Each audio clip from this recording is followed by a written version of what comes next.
Hello, guys. I'm doing the first podcast here for the Awakening Camp uh, YouTube, and I have Camilla here with me.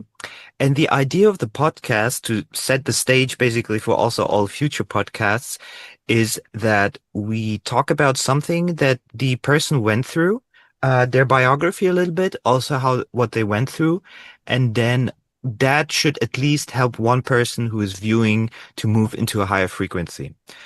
Because I feel that that is one of the missions, the purposes, at least of my life. And I feel that, many people would benefit. And it's a little bit like also like, in a way, like paying forward or gratitude because people in the past helped me. And, I also had a lot of spiritual progress through YouTube. So basically I'm giving back in that kind of energy. So hi, Camila. Hi, Jay. How are Hi. you? I'm great. Thank you. The interesting thing is we're both in Spain right now. You're in Malaga, if I can say, okay? And I'm somewhere near Almeria, Cabo de Gata. And you were speaking to me before we started this podcast about something about a meditation that you were doing when you were young with the flies. That sounded very interesting. And tell me a little bit about yourself. And I'm also very interested in this kind of story. What were the major shifts, spiritual shifts to higher consciousness, higher awakening, higher revelations that made you realize this is not how you're going to do it anymore. You're going to do it this way. Well, hello, everybody. My story really begins with a rupture. I was born in Denmark, but at 2 years old, I was taken to Spain. And that wasn't just a geographic move, it was a nervous system level dislocation. No language, no roots, and no sense of safety. So people romanticize about starting over or going off grid. And for a child, it's a pure survival mode. So what I learned very early is this. When safety disappears, the body remembers before the mind understands. And that shaped everything that came after. And this is exactly what happened when we think about leaving the type of society or system we're living in and go other place. So it means that you don't get the luxury of being weak. So I grew up in the mountains, I will call it semi off grid, learning to fend myself emotionally and physically with my parents. So actually nature raised me more than the adults did. And there's some uncomfortable truth here. Self-sufficiency is often born from abandonment, not strength. Strength comes later when you choose it consciously. So this is how everything began, because silence protects from dysfunction. And here comes the meditation with the flies in. I didn't party with the flies. I just disassociated from the flies. And what I did as a child with the flies were just laying in the sofa, I remember, in this hot summer with nearly naked, and leaving all the flies just putting on over me. And the game was to see how long I could resist it. And what happened? That now, when flies comes and sit on me, they just don't disturb. They're not disassociated with me. They're part of the nature. So let me be clear. This is not something easy, but it's a failed regulation system from being in a system that has nothing to do with a natural system. That's something that I also recognized at some point when I bought the van is that everywhere around us are these artificial concrete structures. Nothing of it is organic. Nothing of it. What is it that made you try this as a kid? Do you know the impulse? What made you say, okay, I'm going to do this as a game? Of course, you're a kid, so it's hard to remember probably, but what made you try to play this game? I have really no idea. The game with the flies, You have no hit idea. stuff, hit stuff. So would you say that I'm always very interested in soul missions and soul plans? And since you already as a child basically did a spiritual exercise, would you say that this kind of that your soul mission is anchored in the spirituality or in the kind of like, For sure. For yeah, sure. No doubt. No doubt at all. When your soul chooses a couple of parents that moved to Spain in the 70s, just after the dictature, when there was nothing in Spain, no phone, no electricity, no water. I learned to live with electricity when I was 8 years old. The water was from a river. And I remember showering and bathing in the river from March to September because the climate was fast for that. So for me, actually going back to the concrete, to the structures, that was the killing of my soul, I will say, on not nurturing and giving it the food it really needs. When you go into that type of structures, your finance and your financially collapse, you emotionally collapse. But the worst thing is that your identity collapse when you're in those structures of the concrete. And mm-hmm. people think that this rock is dramatic and boring of going out of it, but it's actually exhaustion. Everybody is suffering from keeping their level in society. And these concrete structures are actually making our mind the same structure, concrete, hard. Yes. Finding changes of getting out of this concrete into more round or non-structured. But even if I say non-structured, there is a structure in nature that we have forgotten, actually. And there's where the spirituality comes. When you're brought up in this type of life experience, childhood experience, I got out of it when I was 19 years old, turned into after college, all that stuff. But actually, that made me so sick at one point that I had to heal all that trauma. For me, the trauma was going from the nature to the society. There came the trauma. Yeah. So actually, we are not the system. We are not the society. We say all that. No. We are biology, not belief. And in society, we are living through belief, not with biology. 100%. So you could say that your life is a perfect example of the kind of almost culture shock, energetic shock and culture shock from moving from nature into then the city. Is it? Exactly. Yeah. Do you know the movie The Green Planet? Yes. Yes, it reminds me of this one. I recommend this movie to everyone, and everything that the movie says, it's perfect for if you are already a starseed, you resonate with it so much. Like when they say, for example, why are you putting on the lipstick, for example? And well, to do this and that. To look And beauty.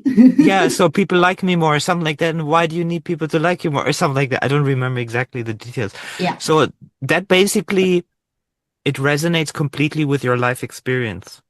Yeah. Exactly. And in that life experience, when you go back to society, then comes the universal big teachings. And what happened? That from living in an off-grid society with my parents for many, many years, being self-subsistent with food, with water, with electricity, with everything. And going into society is forgetting yourself, forgetting who you are, forgetting your roots, forgetting your essence. And actually, I would say we are more like selling our soul with money for something that is not real, that is just an illusion, and going into system where we have to buy our food, where we have to buy food and we have to buy everything that is just there in nature for us. And we get so many other type of needs that are artificial needs because we are living in an artificial system, concrete structure. And in there, our food is not just physical food, it's also emotional food and spiritual food. And in these societies, you can't find the spiritual foods. This is also something that Sadhguru says. He said the same thing. You don't just consume the food. There's many other levels of consumption in that sense. Yeah. Absolutely. The people often say that they have lost their power through food. Hmm. That sounds extreme, no? What do you mean? Well, I don't know exactly what it means. Is because the food is not nutritious, or what do you mean?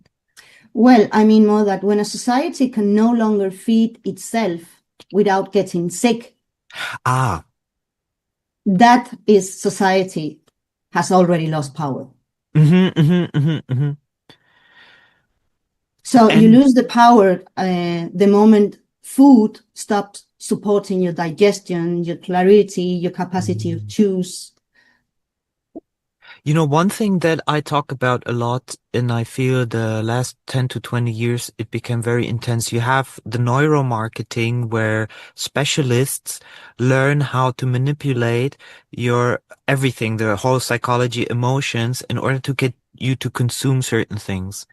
And I notice, for example, when I go in the supermarket, I tend to look where the colors draw me. So, you know, so when I see green, it tends me to like I shift to the products that have green on them. And I was like, oh, maybe I should slow down and look really what these products are. And then the last few years, they've become cheaper and cheaper and cheaper by using more sugar, more wheat in their products, which are coming from far away, and the shelves have more and more products that are only of those two ingredients or similar ingredients, which are not really healthy for us. And they put it, of course, on the right rack. So you see it only there. That's where you see the cheap products and so forth. And I have a friend who showed me, oh, I really love this tomato sauce. And I took the tomato sauce in the hand and I turned it around. And the first two things were azúcar, sugar. And the second was water. So even there was even more sugar than water. And it's like, of course you like it. So, and you know, there's like this special type of people who turn around everything and look exactly what they're buying. And then the contrast. And this is probably what you also experienced a lot, the contrast between what other people buy and how you're trying to consciously buy becomes bigger because you're more aware of what you're buying. And how do you experience it for yourself when you Oof. For myself, it's very, very difficult to find real food. Why I say that is because when you've been in nature, growing your own stuff since you were 2 years old, you know how food looks, you know how it smells, you know how it feels, you know all the senses of the food. And the food we find around the day nowadays, even what they call biological and ecological, it's it's not the same. I don't know actually what happened because I've been a decade out now of the land, and it's time to get back to nature, get off grid again. It's been a decade in system. It's been a big, enormous spiritual school to be in the system in society, to learn about how people behave, their habits, the food habits. And actually, with the food, you find in the cities, in the supermarkets, even in the big open markets, there is a control. That is a digestive intoxication. And that digestive intoxication, it's creating a mental intoxication because they are just the same. The food are also treated and planted from the seed in the same system, with a system. So you cannot separate the digestive toxicity from your mental toxicity. That's just a myth. So most of the people in society, they have what we call on a spiritual level, Manipura chakra, third chakra level. Your digestion is weak. Thoughts have become scattered, emotions are reactive, and decisions now in society are become impulsive. So we have this gut information, we have this second brain that we forgot about, and it's completely related, that gut with that brain. So a confused digestion actually creates a confused mind. And when you have a confused mind with all this chatter and marketing, and modern science now agrees that there is a through the gut-brain axis. So that's the way we start to lose ourselves and just let others have their life, our life in their hands. Supermarket, restaurants, and what they call normal poison, I will say, like you're talking about sugar. And yes, there's sugar in most different type of sugar stimulations. And sugar is not nourishment, it's just stimulation because it's working on the brain. Actually, sugar and cocaine just have one small difference, and it's one molecule. So yeah, as you're saying, supermarkets are designed for shelf life, not for human life. And then people wonder why they are bloated, anxious, tired, and confused. You mentioned Manipura, the solar plexus, the third chakra. How did you learn about the chakras? What made you aware of them? Wow. Great, big question, big answer. Well, the years I've been in society, I went into all this financial, went into the rabbit hole, and then back again and into society and to the hamster wheel. So the time I was in the hamster wheel, I had an accident, because when you lose yourself, things happen. So I had a horse. I had a follow accident. I followed the horse, and I had what they call a medullary shock. So I was paralyzed from the belly button down to the feet, and I could not walk. And the doctor said to me that I was supposed not to walk again. And yeah, that was the news I got. And then you see yourself there, not able to walk, not able to eat, because all from your navel down is just like not working, just forgot everything. And well, many of us have some traumatic things happening, or we have some story behind, and there's a change, a crossroad. And it was actually here the accident of the horse. So, well, then came in the mind. At that time, I was doing meditation and going to meditation and learning meditation. And I remember they told me something, that mind was everything and you could change everything if you just believed in the mind and the mind. So yeah, I had nothing else to lose at that point. So I started actually to meditate and doing a self-healing there. And after 3 months, I went back on my legs. And that actually drove me to yoga. It drove me to India. And I went 7 years in a row, staying there for 3-4 months, studying, learning. And there I got into the teachings of Kundalini yoga and about the raising and the awakening. Not the Kundalini yoga, the ones with the white turban and all that stuff. No, it was some other part, I would say, like the truth, because it's nothing fancy. It's really dangerous to do this type of awakenings. Why I say dangerous? Because you have to go through a lot of holy shit when you Hmm. have to when you have to cleanse your second chakra before you go up to the next one, so you can digest life and you can digest emotion. So, well, to make a long story short, that made me realize that this accident, I actually fall and I had a fracture on the S2. And S2, I realized afterwards that it's where the Kundalini rests and sleeps and was Ah. just awakened by an accident. Hmm. Hmm. I had no choice. So the accident awakened your Kundalini. Yeah. It was like an intense Kundalini session. No, that was so wow. Everybody say, no, no, no. Hey, hey, hey. Take it easy. That's a very unique story. Um, to have a Kundalini awakening from.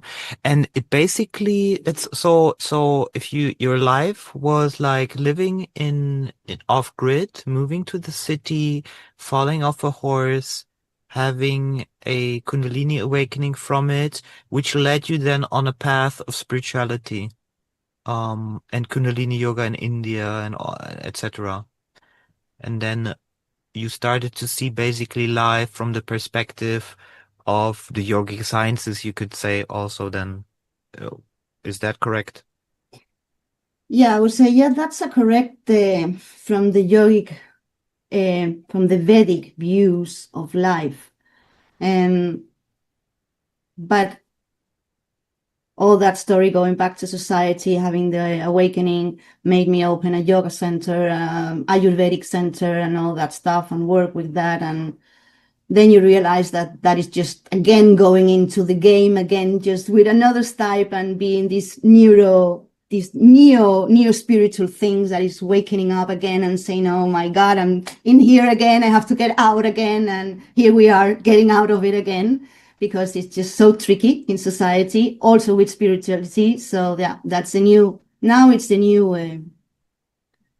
thing in spirituality in society. Everybody is now spiritual. Yeah, of course. But they don't want to hear the truth. So yeah, Of course. Of course. I think it's interesting actually why this is. And I think it's a little bit because that's a good question. Why do you think that? I have an idea, but why do you think that there's so much? I think because there's a little bit truth to it, and it's kind of it looks nice. I think it optically also looks nice when you are neuro-spiritual and dressing that way and pretending to be that way. I guess it's easily marketable, maybe. again, in society we just lost our true identity. So we don't know really who we are when we go into society. So we have to be someone. So then we create a character of our egos that have all these type of characters. So we find this character when we go into society. That is actually okay. Fine. We're surviving in society that way. But when to go out of it, then you have to take all this character, just this character, take them all away, because if not, you cannot live with the flies, you cannot live with the mosquitoes, you cannot live with nature, because nature can be very, very annoying. Oh yes. I have a very interesting shift for the podcast in terms of male and female polarity, which you probably also know everything from yoga and all of this Kundalini. What do you think? Because this is a topic that many people nowadays talk about. We have this conflict, especially in Western worlds. We have this conflict between male and masculine, female and masculine, feminine and masculine.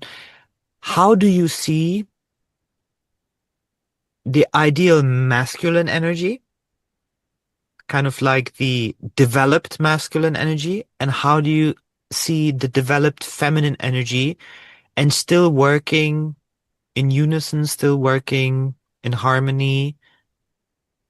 What does, or if I say it this way, what does an untraumatized masculine and feminine energy in women and men look like? Is it a good question to ask you? Yeah, well, they look like, I would say it's balance. Because actually we both have both of the energies, no? As you know, we both have the male energy and the female energy. It's just up to us to on which of them are we focusing. So one thing is what do you say, the manifestation of the physical body, what it looks like. That is one thing, yeah. But another thing is, what are you manifesting? Now, I'm not talking about some of gender, because we have many in society, many women now nowadays. But what are women doing? They are raising their male energy, so there's more yang in the society, more yang in the women, no? And yeah, also more yin in a lot of men. But that's also, again, balance is the nature's just will just balance the two energies. It would find its way. If when it's really balanced, the energy and the people are balanced, they will find the way to balance. Is it possible that if we suddenly were forced to slowly or fast move back into nature, that this balance would probably very quickly solve itself? That depends a lot to how open you are to it. There are really some people, because I've been in society for a while, and yeah, just getting people down to the green, down to the park to sit on the green and just deal with the ants.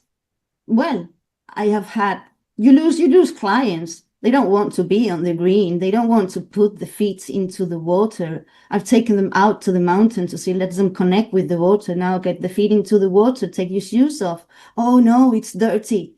So yeah, there's some traumatic thing that people think that nature is dirty and nature is going to make me sick, when it's actually completely different. No, we have just forgotten that we all have eaten soil when we were kids. We've probably been in the sea, or we have eaten sand. We have everybody eating it, and that's actually a healing therapy in Ayurveda. But now the question is, where is the soil actually not toxic, so we can eat it? That is the thing. Makes sense. I always say that when people ask me how do they get more prana, more chi, more life energy again, I tell them go barefoot between the trees, on moss, maybe even, and then close your eyes and just do the mountain pose, kind of like in yoga, and just relax into it. And the energy from above, if you just let go, it will start to charge you up. And now they're even talking about this. I don't know the details, but like negative ions or something like that. They talk about this as well. So I guess you intuitively, because you know these both of these worlds, that you intuitively feel the higher charge in the nature in comparison to the city. Of course, of course. Where do you, When we get back to the nature, we all know what we have to do. yeah. And the nature also makes you much more present. Exactly. And we Yeah. also have, if we go into a little bit of putting some scientific details into our conversation, um, I studied some part of psychology, and I love this guy, Carl Gustav Jung.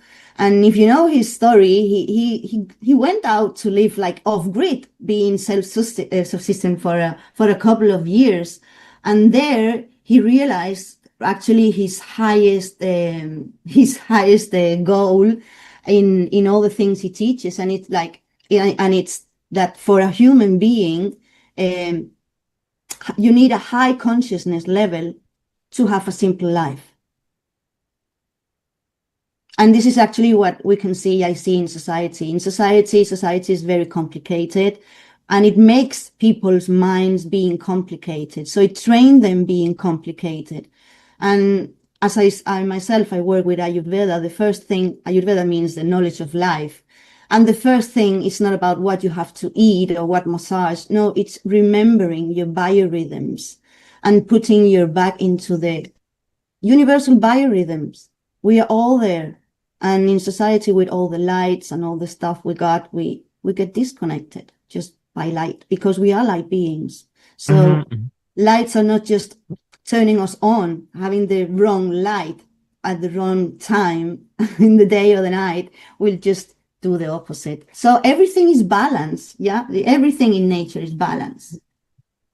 If you wanted to give one advice to someone out there in terms of like if they're in a difficult situation or from what you've experienced, because I have this belief, maybe clarity, maybe revelation that everyone who went through something difficult,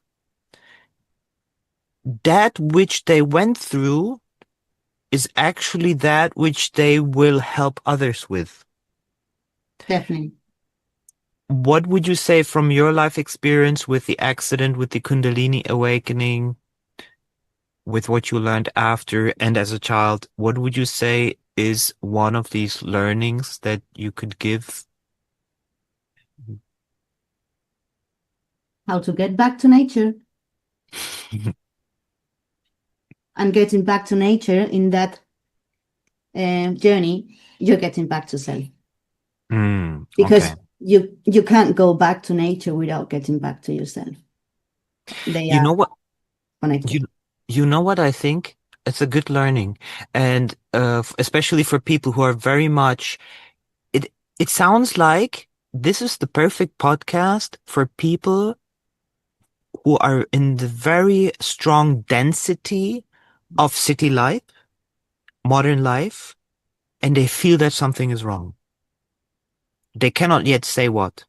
So the simple message is you have to go back to nature. And some people feel the calling, then they do van life, they try to look for off-grid communities. Now I see a lot of new off-grid communities popping up. They're trying to make projects. Even people with money, they try to open up these projects and Mm. bring other people in and who can then live in those communities. And so people are experimenting with these kind of communities. But like you said, it's not easy because it's like in the movie The Beach with Leonardo DiCaprio. You just need one person who is a little bit Yeah, not centered and the yeah, whole thing collapses. exactly. You have got this. I always give the example of you got a big bowl of different fruits, and one fruit just begins to get bad, and True. yeah, then it affects the other one depending of how strong the other ones and the shelf of the other ones are. But slowly, slowly, if you leave it, at the end, the whole bowl, you just have to throw it to the trash. Absolutely. It's a good analogy. Yeah. And when I said I want to start the awakening camp in Portugal, and I know I have a very, very specific vision for it. And then I posted this online and then I started to receive, oh, I want to come, I want to come, I want to come, I want to come. Everybody is like, and I'm going to say it very delicately. I notice already their energy from whatever they posted online, their photos, whatever. I have a very high sensitivity towards that. And I can already see beforehand with what energy they would come in. And you understand me. I don't need to go much deeper. And so for this to work, for something like this to work, you said it before. You already have to have a high frequency and only then it works. That's very true. And the other people, still have to go through this kind of, Self-experience. yeah, the washing machine. Yeah. It's well, it sounds, you said it in a soft way. I will say it in a little bit clearer way. Do it. But people need to get filtered, like the coffee. They have to drain themselves out of the system as they drain themselves in. And this draining energy that is actually, when we get this type of person inside that is draining, then it doesn't, things won't work. So they have to drain the energy before they come. And then get filtered. I had to work this way the last years in society. I didn't want to work with everybody, even they were clients. So I just chose my clients, even if they were going to pay me. It's not about money, it's about energy. And Absolutely. that is something that many people right now, the way I'm saying it, will say, oh my God, she's saying it that way. That's not like spiritual. We all good. We all friends. We all spiritual, but we are on different energy levels. This is the thing. We're all conscious being. We're all in a conscious awakening. We're all there. But the type of energy we are vibrating mostly daily, because we're not 100-day vibrating the same. It's different type of energy during the day and during the week. But what is the number one energy we are giving and sharing?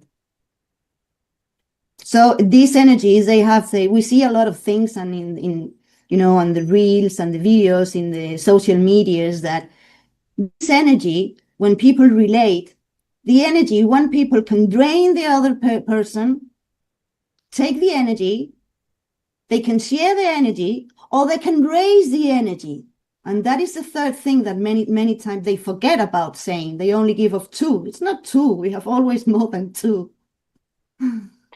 This is very interesting because this is the learning that I had the last 2 or 3 days. I met someone and I realized I got the image, like the visual image of them being like a bucket with holes.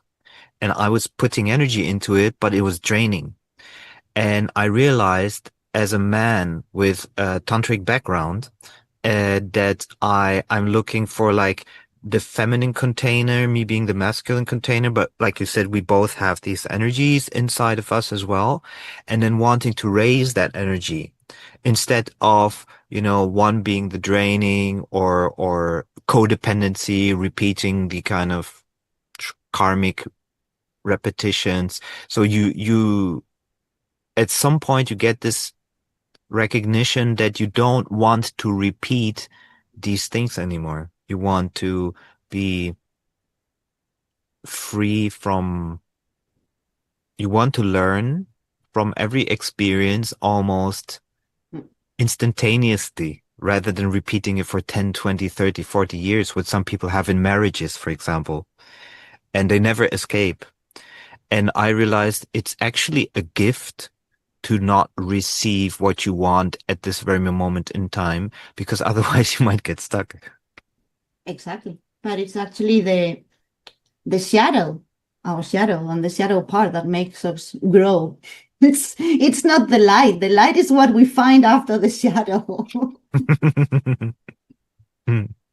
Yeah, and actually what you're saying in Vedic, these two energies, the male and the female energy, they can just get together for three reasons on a higher level. One is what we already know, creating a family, having child together. That's one type of work together, conscious work.